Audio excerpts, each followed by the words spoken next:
লখিমপুৰ লোকসভা সমষ্টিৰ সন্মানীয় সাংসদ প্ৰদান বৰুৱা ডাঙৰীয়া, পূব অৰুণাচল লোকসভা সমষ্টিৰ সন্মানীয় সাংসদ তাপিৰ গাঁও ডাঙৰীয়া, আমাৰ মাজত উপস্থিত সন্মানীয় বিধায়ক ৰণোজ পেগু ডাঙৰীয়া,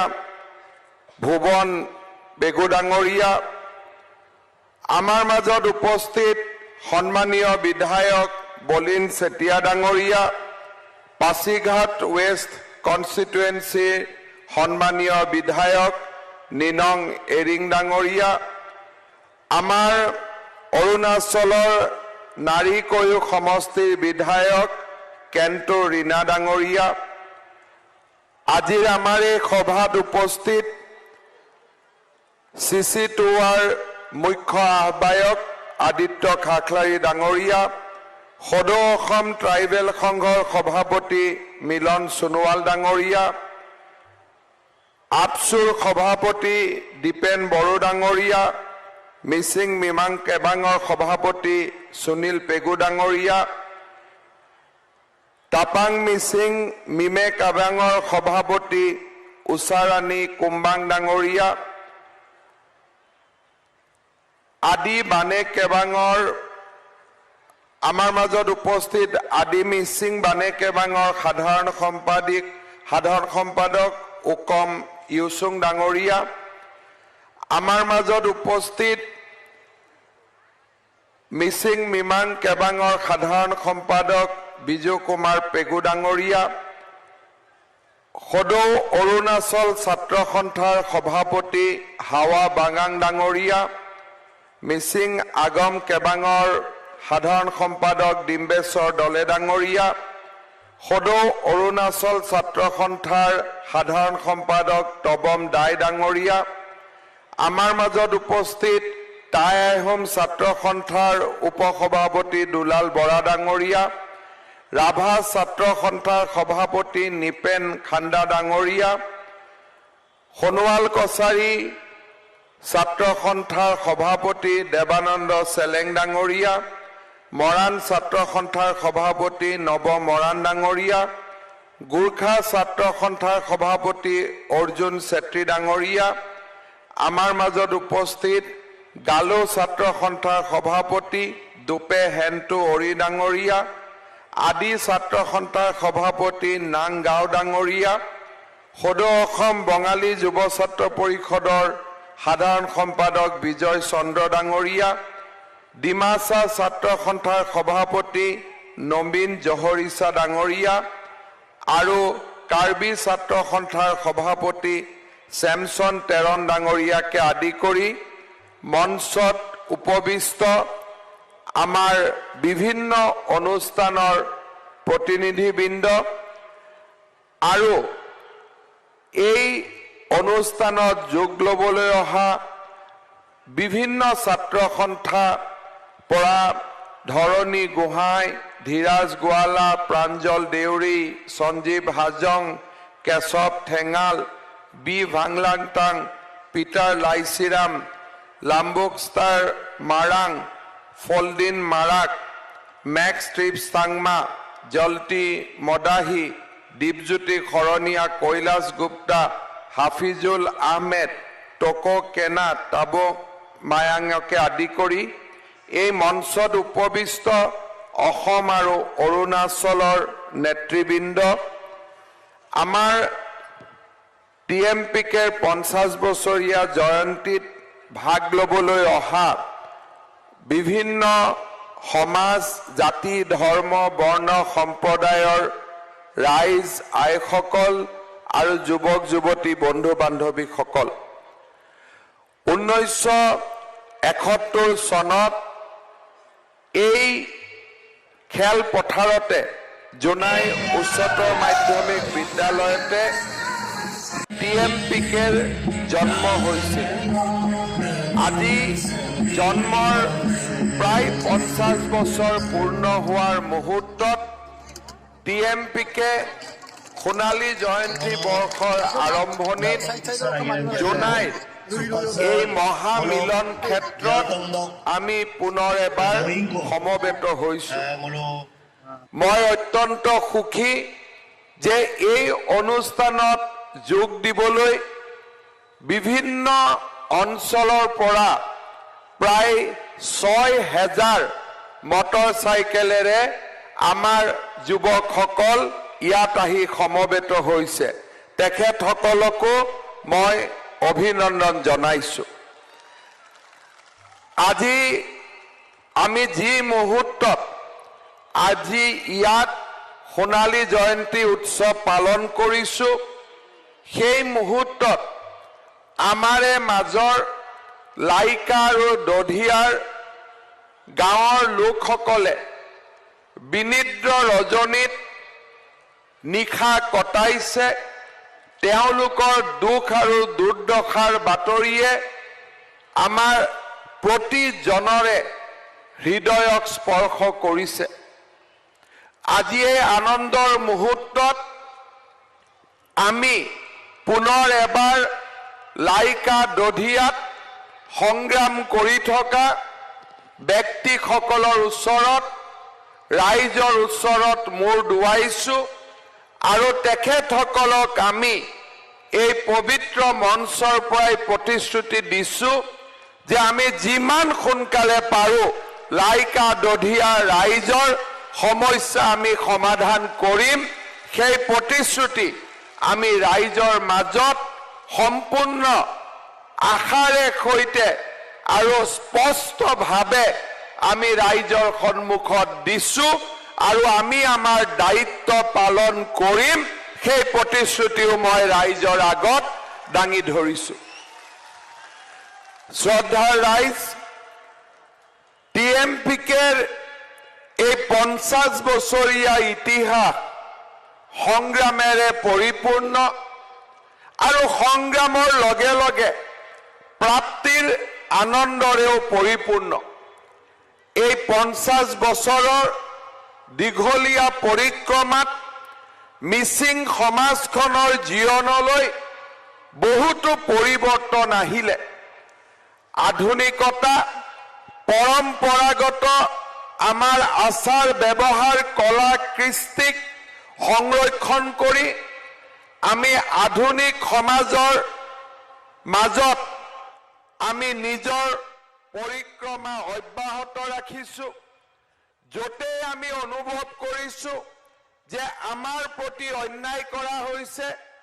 তাত আমি ন্যায়ৰ পক্ষে সংগ্ৰাম কৰিছো আমাৰ অধিকাৰৰ কাৰণে সংগ্ৰাম কৰিছো আৰু টিএমপিকেৰ দীঘলীয়া সংগ্ৰামৰ পৰিণতি হিচাপে আজি 7 লাখ মিচিং সমাজে নিজৰ আত্মনিয়ন্ত্ৰণৰ অধিকাৰ সাব্যস্ত কৰি মিচিং স্বায়ত্তশাসিত পৰিষদখন লাভ কৰিবলৈ সক্ষম হৈছে ৰণোজ পেগু ডাঙৰীয়াই কোৱাৰ দৰে অসম চৰকাৰ এই মিচিং স্বায়ত্তশাসিত পৰিষদক সাংবিধানিক অধিকাৰ প্ৰদান কৰিবলৈ আমি প্ৰতিশ্ৰুতিবদ্ধ আৰু আমি দায়বদ্ধ ইতিমধ্যে অসম চৰকাৰৰ কেবিনেটে মিচিং স্বায়ত্তশাসিত পৰিষদক সাংবিধানিক মৰ্যাদা প্ৰদান কৰিবলৈ আমি আমাৰ অনুমোদন কেন্দ্ৰীয় চৰকাৰলৈ প্ৰেৰণ কৰা হৈছে আৰু মাত্ৰ সিদিনা কেন্দ্ৰীয় গৃহমন্ত্ৰী অমিত শাহ ডাঙৰীয়াৰ সৈতে আমি মিচিং জনগোষ্ঠীৰ নেতৃত্বৰ লগত পোনপটীয়া আলাপ আলোচনাৰ দুৱাৰ এখনো আমি মুকলি কৰি দিছো আমি বিশ্বাস কৰো যে মিচিং সমাজৰ লগতে অসমৰ জনজাতীয় সমাজৰ যি প্ৰাপ্য অধিকাৰ সেই অধিকাৰ ভাৰত চৰকাৰৰ প্ৰধানমন্ত্ৰী নৰেন্দ্ৰ মোদী ডাঙৰীয়াই দিব তাক মই বিশ্বাস কৰো আৰু মই নিশ্চিত যে চাওতে মিচিং স্বায়ত্তশাসিত পৰিষদে সাংবিধানিক মৰ্যাদাও লাভ কৰিব তাত মোৰ মনত কোনো সন্দেহ নাই। আজি আমি সকলোৱে দেখা পাইছো যে পোন প্ৰথমবাৰ যেতিয়া অসমত ৰাভা, তিৱা, মিচিং আৰু বড়ো জনজাতীয় লোকসকলক স্বায়ত্ত শাসনৰ অধিকাৰ দিয়া হৈছিল, আমাৰ বহুতৰ মাজত সন্দেহ আছিল যে এই স্বায়ত্ত শাসন ব্যৱস্থাই আমাৰ মাজৰ শান্তি, সমন্বয় বা আমাৰ মাজত থকা সম্পৰ্কক কৰবাত নহয় কৰবাত দুৰ্বল কৰিব নেকি, কৰবাত নহয় কৰবাত এই জনগোষ্ঠীয় স্বায়ত্ত শাসনে আমাৰ আন সমাজৰ মাজত প্ৰত্যাহ্বানৰ সৃষ্টি কৰিব নেকি। কিন্তু আজি যি ধৰণে আমাৰ ৰাভা, তিৱা, মিচিং আৰু বড়ো নেতৃত্বই স্বায়ত্ত শাসিত পৰিষদ কেইখন পৰিচালনা কৰিলে, সি বৰঞ্চ মিচিং, ৰাভা, তিৱা বা বড়ো সমাজতকৈ অন্যান্য সমাজৰ লোকৰ মাজতহে বেছিকৈ এই স্বায়ত্ত শাসন ব্যৱস্থাটোক জনপ্ৰিয় কৰি তুলিছে আৰু আটায়ে এই ব্যৱস্থাটোক আদৰি লৈছে। মই ভাবো আমাৰ জনজাতীয় সমাজখনে যি পৰিপক্ক নেতৃত্ব আৰু সমাজক নেতৃত্ব দিব পৰা যি এক মেচিউৰিটি এই সময়ছোৱাত প্ৰদৰ্শন কৰিলে, সি সকলোকে আকৌ এবাৰ ক'বলৈ বাধ্য কৰিছে যে জনজাতীয় স্বায়ত্ত শাসন কোনো লোকৰ বিৰুদ্ধে নহয়, বৰঞ্চ ই অসমৰ মাটি ভেটি কলা কৃষ্টি ৰক্ষাৰ বাবে ই এক প্ৰয়োজনীয় ব্যৱস্থা বুলি ৰাইজে আজি ক'বলৈ বাধ্য হৈছে। আজি যি ধৰণে সৌসিদিনা কোচ ৰাজবংশী, মৰাণ, মটক এই সমগ্ৰ সম্প্ৰদায়ৰ মাজতো স্বায়ত্ত শাসন ব্যৱস্থাৰ আমি আৰম্ভণি কৰিছিলো, এই ব্যৱস্থাক আমি আৰম্ভ কৰাৰ পিছত মই ধুবুৰী, গোৱালপাৰালৈকে গৈছিলো। অকল কোচ ৰাজবংশী নহয়, প্ৰতিজন ব্যক্তিয়ে এই ব্যৱস্থাটোক আদৰণি জনাই কৈছিলে যে অসমৰ মাটি বাৰী আমি যদি ৰক্ষা কৰিব পাৰো, আমি এই স্বায়ত্ত শাসন ব্যৱস্থাৰ জৰিয়তেহে আমি ৰক্ষা কৰিব পাৰিম। আজি আমি সকলোৱে জানো যে আমাৰ ৰাজ্যখনৰ পৰিৱেশ সেই দিনটোত আৰু থিয় হৈ থকা নাই। এটা দিন আছিল অসমীয়া ভাষা আমি যিসকলে কওঁ, আমি ভাবিছিলো যে আমাৰ অসমৰ নেতৃত্ব আমাৰ হাতত থাকিব। কৰবাত নহয় কৰবাত অসম আন্দোলনে আমাৰ মাজত এটা উগ্ৰ জাতীয়তাবাদী চিন্তাধাৰাৰো আমাৰ মাজত সৃষ্টি কৰিছিল। আমি ভাবিছিলো যে অসমৰ ভৌগোলিক সীমাৰ মাজত অসমীয়া মানুহৰ যি নেতৃত্ব আছে, সেই নেতৃত্ব সদায় চলি থাকিব। আমি সন্দেহ কৰিছিলো যে জনজাতীয় স্বায়ত্ত শাসিত ব্যৱস্থাই সেই নেতৃত্বৰ ওপৰত প্ৰত্যাহ্বান আনিব নেকি। কিন্তু আজি যি ধৰণে ধুবুৰী, গোৱালপাৰা, যি ধৰণে আমি বঙাইগাঁও, নগাঁও, মৰিগাঁও, দৰং এই অঞ্চলবিলাকত আজি আমি আমাৰ জাতি, মাটি ভেটি, কৃষ্টি সংস্কৃতি হেৰুৱাইছো, সি প্ৰমাণ কৰিছে যে অসমীয়া সমাজখন যদি আমি সেই আক্ৰমণকাৰীসকলৰ পৰা আমি বাচি থাকিব খোজো, আমি সকলোৱে মিলা প্ৰীতিৰে বাস কৰি সেই আক্ৰান্তসকলৰ বিৰুদ্ধে আমি এক নিজৰ সম্পূৰ্ণ স্বাধীন চেতিয়া প্ৰত্যাহ্বানৰ ব্যৱস্থা আমি নিৰ্মাণ কৰিব লাগিব। আমি দেখা পাইছিলো যেতিয়া নাগৰিকত্ব সংশোধন আইনৰ বিৰুদ্ধে আন্দোলন হৈছিল, আন্দোলন হ'ব পাৰে, গণতান্ত্ৰিক ব্যৱস্থাই সকলোতে আন্দোলন কৰিব পাৰে, অসমত আমি জনজাতীয় আন্দোলন দেখিছো, বিদেশী নাগৰিকৰ আন্দোলন দেখিছো, কিন্তু কোনেও শংকৰদেৱ কলাক্ষেত্ৰত আঘাত হানিবলৈ কেতিয়াও চেষ্টা কৰা নাছিল। আমাৰ ধৰ্ম জাতি উপাসনাৰ পদ্ধতি যিয়েই নহওক কিয়, কিন্তু আমি গুৱাহাটী মহানগৰীত কা আন্দোলনৰ সময়ত আমি দেখা পাইছিলো যে কি ধৰণে এছাম আক্ৰান্তাই পোনে পোনে আহি আন্দোলনৰ নামত শংকৰদেৱ কলাক্ষেত্ৰৰ ওপৰত আক্ৰমণ চলাইছিল। আমি দেখা পাইছিলো যে কি ধৰণে পৰৱৰ্তী সময়ত মিয়া কবিতা, মিয়া মিউজিয়াম, মিয়া ভাষা আদিৰ ধৰণে কি ধৰণে শব্দৰ ব্যৱহাৰে তেওঁলোকৰ আক্ৰান্তাৰ পৰিচয় তেওঁলোকে দাঙি ধৰিছিল। আজি আমি বিশ্বাস কৰো যে এইসকল ব্যক্তি, যিসকল ব্যক্তিয়ে নামনি আৰু মধ্য অসমৰ এক বিশাল ভূখণ্ড আমাৰ মাজৰ পৰা কাঢ়ি লৈ গ'ল, আনকি লখিমপুৰ জিলাৰো যি এক বিশাল ভূখণ্ড তেওঁলোকে আমাৰ পৰা কাঢ়ি লৈ গ'ল, আজি ৰাভা জনগোষ্ঠীয় থকা গোৱালপাৰা আদি অঞ্চলত যি ধৰণে আমাৰ কৃষ্টি সংস্কৃতিৰ প্ৰতি প্ৰত্যাহ্বান থিয় কৰালে, এই ধৰণৰ যদি আমি ব্যৱস্থাৰ মোকাবিলা কৰিব লাগে, তেতিয়াহ'লে আমি সংবিধানৰ গণ্ডিৰ ভিতৰত থাকি আমি জনজাতীয় লোকসকল আৰু অসমীয়া মূলসুঁতিৰ লোকসকল, ভাৰতীয় মূলসুঁতিৰ লোকসকলে সাংবিধানিক সুৰক্ষাৰ নতুন নতুন ব্যৱস্থাৰ কথা আমি চিন্তা কৰিব লাগিবই। তাত আৰু আজি আমাৰ কোনো সন্দেহ নাই। সেইবাবে আজি পৰিৱৰ্তিত সময়ত মই কোনো ধৰণে অনুভৱ নকৰো যে জনজাতীয় লোকসকলৰ আশা আৰু আকাংক্ষা কাৰোবাৰ পৰিপন্থী। মই বৰঞ্চ বিশ্বাস কৰো এইখন অসমত আমি যদি জীয়াই থাকিব লাগে, আমি যদি আমাৰ ভূখণ্ডক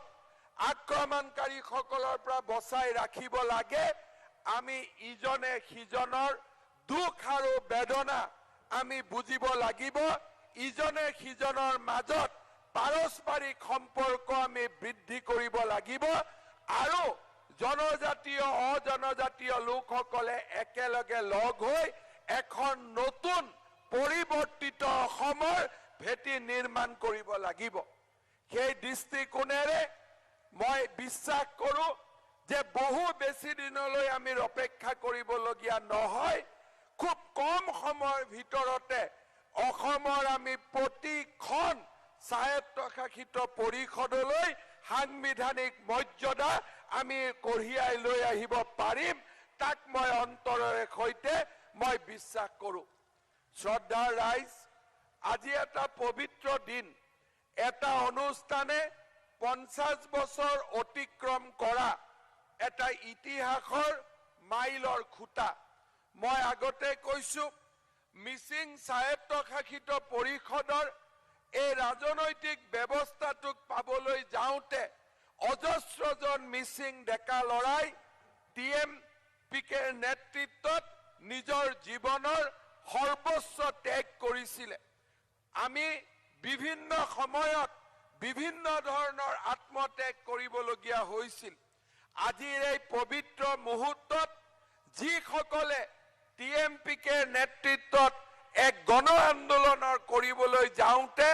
নিজৰ জীৱন ত্যাগ কৰিবলগীয়া হৈছিল, কৰবাত ঘূণীয়া হৈছিল, কৰবাত শিক্ষা জীৱন অন্ত পেলাবলগীয়া হৈছিল,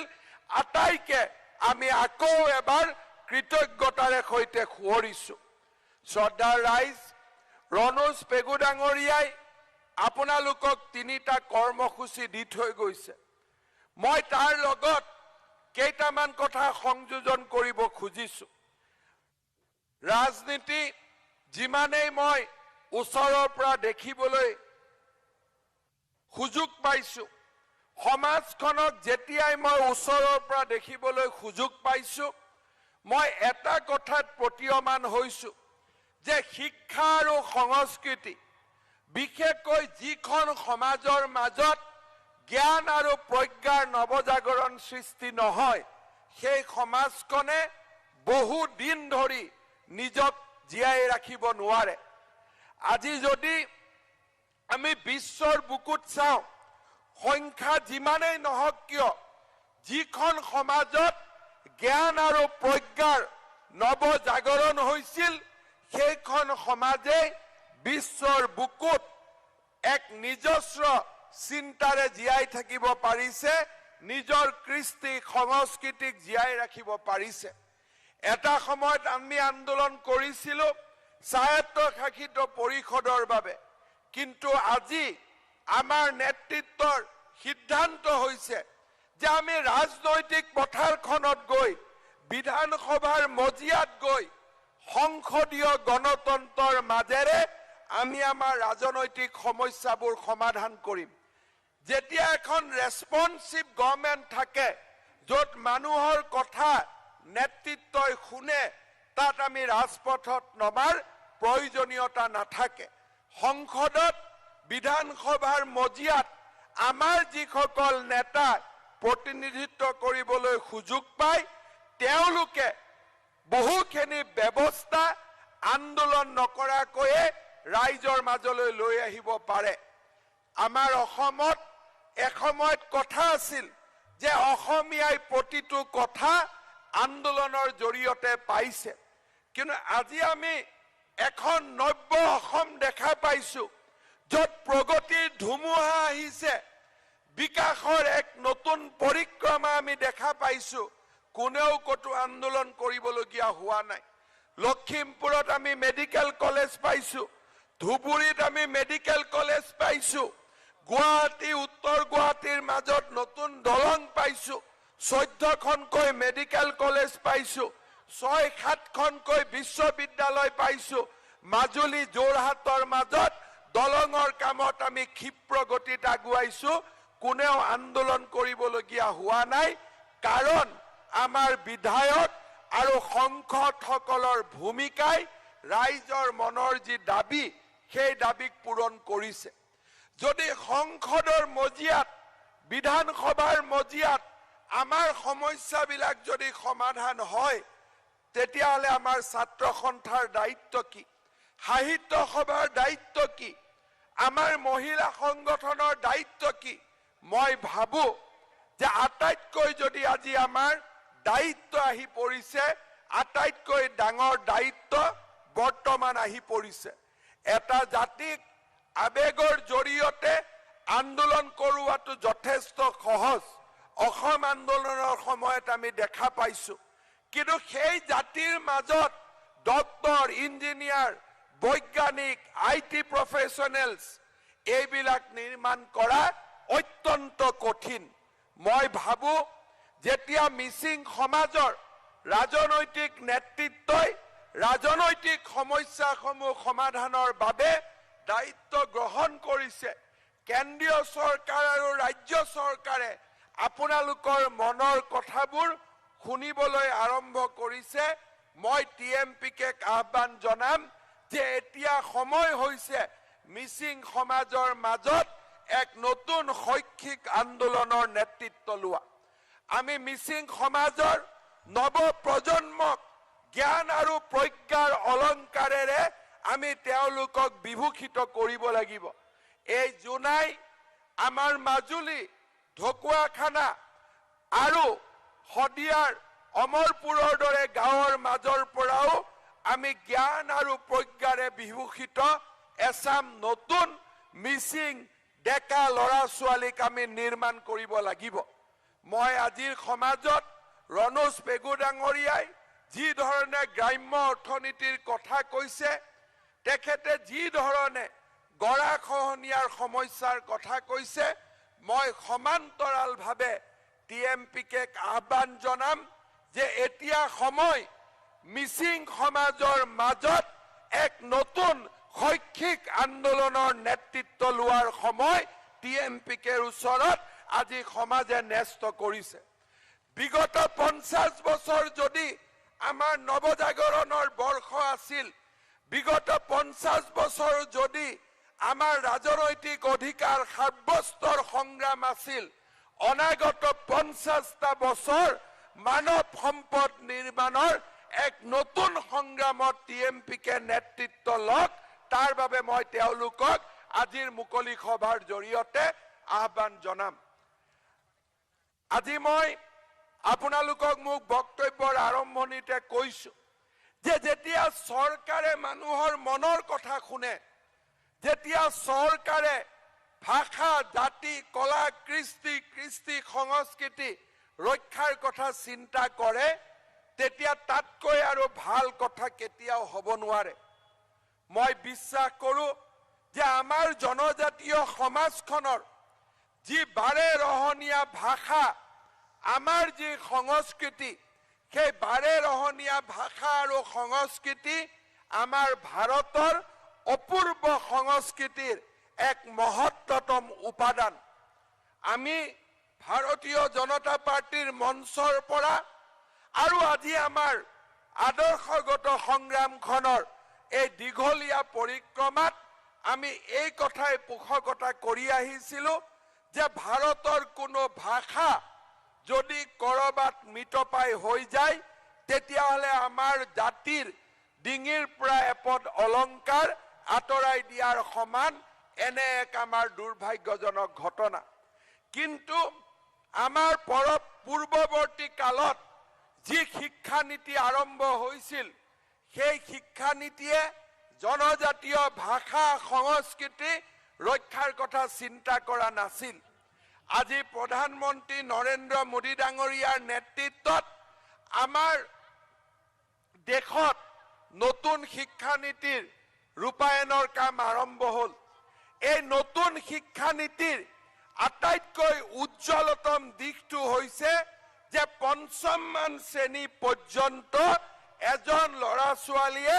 নিজৰ মাতৃভাষাত শিক্ষা গ্ৰহণ কৰিব লাগিব আৰু চৰকাৰে তাৰ সুবিধা প্ৰদান কৰিব লাগিব আমাৰ অসমত যদি আমি চিন্তা কৰো যে আমি আমাৰ মাতৃভাষাত ল'ৰা ছোৱালীক শিক্ষা দিম তেতিয়ালে কাৰ্বি পাহাৰত আমি কাৰ্বি ভাষাত শিক্ষা দিব লাগিব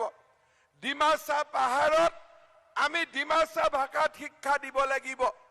জোনাই লখিমপুৰ মাজুলীত আমি মিচিং ভাষাত শিক্ষা দিব লাগিব এই অঞ্চলতে আমি বড়ো ভাষাত শিক্ষাৰ ব্যৱস্থা কৰিব লাগিব 10খন গাঁও একেটা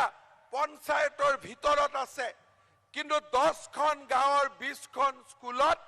20টা মাধ্যমত আমি শিক্ষা দিব লাগিব ডিমাচা পাহাৰত যদি আমি চাওঁ আমি কৰবাত কুকি ভাষাত শিক্ষা দিব লাগিব কৰবাত নগা ভাষাত শিক্ষা দিব লাগিব কৰবাত বঙালী ভাষাত শিক্ষা দিব লাগিব কৰবাত অসমীয়া ভাষাত শিক্ষা দিব লাগিব কৰবাত আমি ডিমাচা ভাষাত শিক্ষা দিব লাগিব যেতিয়া আমি এই শিক্ষা দিবলৈ যাম অসমৰ গাঁৱে ভূঞে আমি প্ৰায় আমি চিন্তা কৰি চাইছিলো যে আমি 43,000 নতুন শিক্ষক আমি নিযুক্তি দিব লাগিব যোনে মিচিং ভাষা বুজি পায় বড়ো ভাষা বুজি পায় ৰাভা ভাষা বুজি পায় আৰু তাৰ সংস্কৃতিৰ বিষয়ে তেওঁলোক সজাগ আপোনালোকে চিন্তা কৰক যে অসমৰ দৰে ৰাজ্য এখনত যদি এই ৰাষ্ট্ৰীয় শিক্ষা নীতিয়ে 43,000 শিক্ষকৰ জন্ম দিয়ে আৰু যি শিক্ষকৰ দায়িত্ব হ'ব মিচিং ভাষাত শিক্ষা দিয়া বড়ো ভাষাত শিক্ষা দিয়া আমাৰ কোনো ভাষা আৰু কেতিয়াও লুপ্ত নহয় বৰঞ্চ প্ৰতিটো ভাষা অতি উজ্জ্বলতম ভাৱে জগত সভাত স্থান লাভ কৰিবলৈ সক্ষম হ'ব মই ভাবো যে প্ৰধানমন্ত্ৰী নৰেন্দ্ৰ মোদী ডাঙৰীয়াই আমাৰ জনজাতীয় সমাজখনলৈ ৰাষ্ট্ৰীয় শিক্ষা নীতিৰ জৰিয়তে আমাৰ ভাষা সংস্কৃতি জীয়াই ৰখাৰ যি অদ্ভুত উপহাৰ দিলে সি আমাৰ অনাগত ভৱিষ্যতৰ দিনবিলাকত আমাৰ আৰু কোনো ভাষা সংস্কৃতি কেতিয়াও আৰু লুপ্ত নহব বৰঞ্চ আমাৰ ভাষা সংস্কৃতি জগত সভালৈ যাত্ৰা কৰিব আমাৰ বাবে অহা 5টা বছৰ হ'ব অত্যন্ত প্ৰত্যাহ্বানৰ 5টা বছৰ নতুন চৰকাৰ আহিব নতুন চৰকাৰৰ প্ৰাথমিক দায়িত্ব হ'ব যে গাঁৱে ভূঞে আমি প্ৰাথমিক বিদ্যালয়বিলাকত নতুন ৰূপত সজাই তোলা